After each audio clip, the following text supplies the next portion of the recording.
Afan Ustaz, ana punya teman pengurus masjid, tapi masih suka nonton film barat.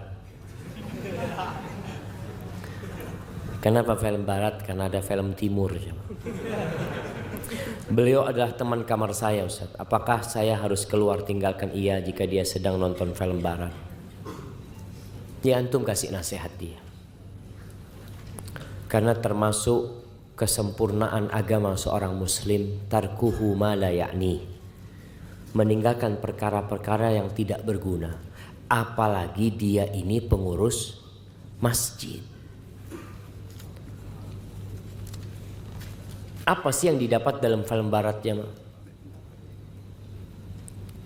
Yang jelas di situ antum akan melihat aurat, melihat wanita-wanita yang tidak menutup auratnya, dan tidak akan diajarkan bagaimana sholat karena memang mereka tidak sholat. Maka tugas antum memberikan nasihat. Kalau dia sedang nonton, antum keluar.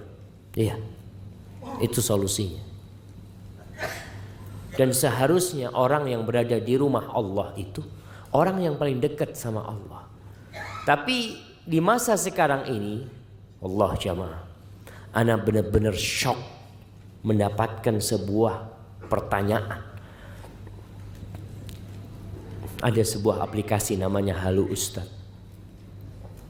Itu seorang bertanya, Ustaz, ana mau tanya Ustaz, ada tetangga kami, dia itu pegawai di KUA. Ustaz suka menikahkan orang, jadi imam di masjid. Ternyata dia itu sudah lama murtad, Ustaz. Ketika mati itu dibakar jasadnya. Dibakar jasadnya. Ikut agama yang kalau mati dibakar. Gimana Ustaz pernikahan yang dibuat sama dia, Ustaz? Tanya sama keluarga yang memang sudah lama dia murtad. Terus kenapa masih menjadi imam? Karena jadi pegawai. Kenapa tetap di KUA? Karena dia pegawai, cari duitnya di sana. Maka hati-hati, seharusnya kerjaan antum itu membuat antum bertakwa kepada Allah Subhanahu wa taala. Tapi kalau orang hanya berpikir umpamanya jadi marbot di masjid, hanya untuk duit, hanya untuk batu loncatan, bukan cari keridhaan Allah Subhanahu wa taala, maka akhirnya seperti ini. Tidak menampakkan bagaimana sosok seorang yang mengurus rumah Allah Subhanahu wa taala. Semua orang akan memuji antum. Masya Allah fulan pengurus masjid, Masya Allah alaihi. Padahal ketika di kamar dia nonton film barat. Astagfirullahaladzim.